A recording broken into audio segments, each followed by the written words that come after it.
वो कहते हैं ना, वक्त की तरह बदल जाओ, वक्त बदल जाएगा। देख लो, राजस्थान में एक बार फिर से नई शिक्षा विभाग के अंदर जुड़ी L1 एवं L2 की कुछ पदों पर भर्ती होने जा रही है। भर्ती क्यों होगी इसका कारण मैं बता दूंगा। कम से कम 4500 पदों पर ये भर्ती होने जाएगी। क्यों होगी? ये 4500 पद वहां से निकल के रहे, कहाँ से?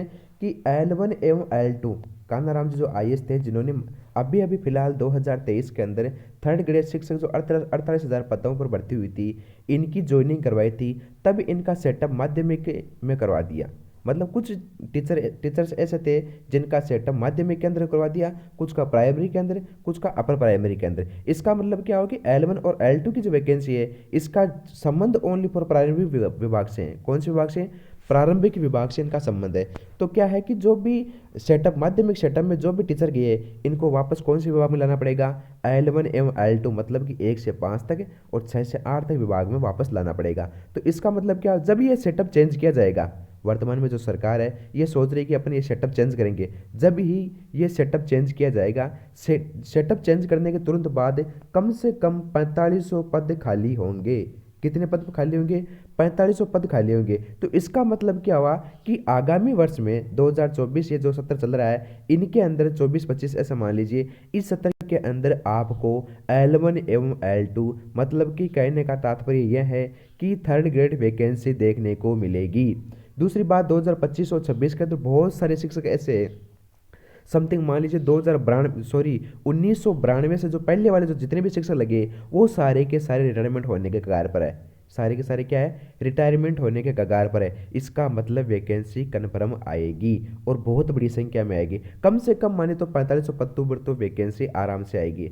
तो भाई देर किस बात की, लग जाओ अपनी तैयारी के अंदर, क्योंकि समय नहीं है, किसी के पास में समय नहीं है। एक एक चैप्टर, क्योंकि रास्ता का जो सिलेबस है वो परिवर्तित हो गया है। तो परिवर्तित सिलेबस के अनुसार अपन को क्या करना है? काम करना है, ठीक है, क्योंकि वैकेंसी समय मांगती है। देखिए, बात करते हैं खबर क्या है, आज की न्यूज़ क्या है। न्यूज़ ये है कि रीट जो थर्ड ग्रेड वैकेंसी 2024 वो आपके सामने 4500 पदों पर तो कन्फर्म हो गई। ठीक है, पहली बात तो है। दूसरी बात क्या है? नवनियुक्त शिक्षक कौन से? जो 2023 के अंदर थर्ड ग्रेड यानी रीट मेंस क्लियर करके जो अभी अभी शिफ्ट हुए हैं, मतलब जिनको माध्यमिक शिक्षा मिला है, मतलब कि L1 L2 1 से 5 तक, 6 से 8 तक स्कूल न लेकर उन्होंने 9वीं 10वीं के अंदर क्या मिला है? स्कूल ज्वाइन किए, तो उन विद्यार्थियों को या ऐसे बोल सकते उन शिक्षकों को वापस L1 L2 के अंदर आना पड़ेगा। उसमें एक मैं भी शामिल हूँ, क्योंकि मेरा भी जो सेटअप है माध्यमिक सेटअप है, मेरे को भी 6D, कौन सी प्रक्रिया के माध्यम से? जो 6D प्रक्रिया है, 6D प्रक्रिया के माध्यम से मेरा जो वापस तबादला है वो 1 से 5, मतलब प्रारंभिक विद्यालय में होगा। तो मेरे जैसे कई विद्यार्थी ऐसे, कई विद्यार्थी ऐसे बोलूँ, कई शिक्षक ऐसे जिनका वापस तबादला कहाँ पर होगा? प्रारंभिक विभाग में होगा। तो इसका मतलब क्या हुआ? वैकेंसी कन्फर्म आएगी क्या?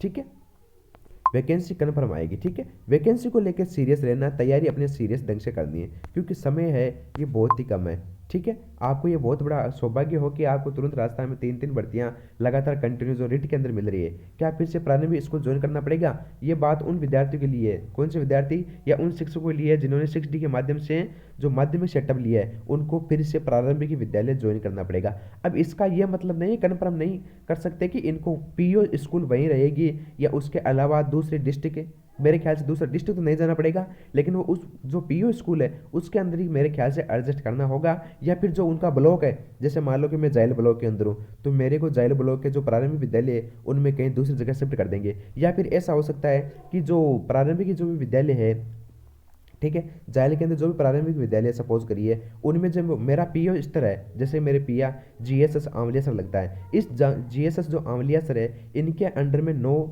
स्कूल आती है। इन 9 स्कूल में मेरी कहीं दूसरे जगह पोस्टिंग कर देंगे। ठीक है, यही है डेपुटेशन, मान लीजिए आप इस प्रकार इस बात का। और जब तक मेरी 6D कंप्लीट नहीं होगी तब तक मेरे को वहीं पर रखेंगे। और उन जो प्रारंभिक विद्यालय उनमें पहले से जो शिक्षक पढ़ा रहे हैं उनको क्या कर देंगे? मार्केट में शिफ्ट कर देंगे। मार्केट में कहाँ पर है? मतलब जो माध्यमिक सेटअप है उनको शिफ्ट कर देंगे। Thank you. इसके बाद देखिए अपन आगे बात करते हैं, इसके बाद में नेक्स्ट देखिए आगे क्या बात है। आगे बात देखो, मैंने एक पहले वीडियो बनाया था 2 दिन पहले शायद something, read third grade new vacancy 2024 में कब तक आएगी। ये आगे सिलेबस के बाद उसमें बता दिया आपको, भी वीडियो जाकर देख लें। पेपर कितने होंगे, पेपर के बारे में मैंने बता दिया ढंग से, 2 ही पेपर होंगे, गांठ वाले ने इस बात को, ठीक है। कब तक प्री का एग्जाम, वो उस वीडियो के अंदर मैंने बता दिया, वहाँ पर जाकर इन चीज़ को देख लेना, ठीक है। इसके बाद यहाँ पर बात करते हैं, ये क्या है, ये प्रारंभिक जो विद्यालय में पहले से लोग काम कर रहे हैं, जो मेरे जैसे विद्यार्थी है, जो मेरे जैसे शिक्षक है, जो कहाँ पर काम करे, माध्यमिक सेटअप के अंदर काम करे, उनके लिए खराब खबर है। खराब क्यों है कि नवनियुक्त शिक्षकों के लिए बुरी खबर, मेरे जैसे विद्यार्थियों के लिए खराब है। दूसरी बात, माध्यमिक सेटअप में होगा बदलाव। माध्यमिक सेटअप में बदलाव नहीं होगा, बल्कि माध्यमिक सेटअप में जो भी शिक्षक काम करे L1 एवं L2, उनका निष्कासन होगा। निष्कासन होकर उनको कहाँ पर डाला जाएगा, प्रारंभिक विभाग में डाला जाएगा। क्या फिर से प्रारंभिक विद्यालय ज्वाइन करना पड़ेगा? हाँ बिल्कुल, वापस आप L1 से लगे हो तो L1 ज्वाइन करना पड़ेगा। अगर L2 से 6 से 8 तक ज्वाइन करना पड़ेगा। क्या नई भर्ती संभावना है? हाँ, फिर से नई भर्ती 4500 पदों पर नई भर्ती आपको देखने को मिलेगी, ठीक है।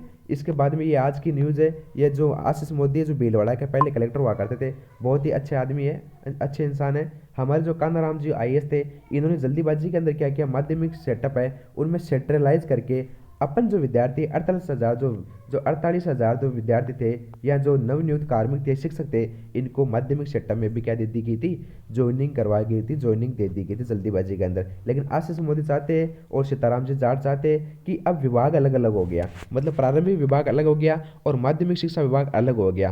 तो ऐसा इसलिए कि इन दोनों के अंदर क्या करे, अगर विभाग अलग है तो यहाँ के जो शिक्षक है इनको भी अलग करे, क्योंकि इनका जो मोहर है, मोहर तो लगती है कि इनकी पंचायत राज विभाग की, और ये सॉरी, इनको जो सैलरी मिलती है ना, वो तो मिलती है प्रारंभिक शिक्षा विभाग पंचायत राज विभाग से, और मोहर लगती है माध्यमिक सेटअप की। ये ऐसा नहीं होना चाहिए। अगर विभागों को जिस प्रकार से बंटवारा हुआ है, उसी प्रकार से शिक्षकों को क्या होना चाहिए, बंटवारा होना चाहिए। बात क्लियर है यहाँ तक? ठीक है, थैंक यू। सभी तक ये वीडियो शेयर कर देना।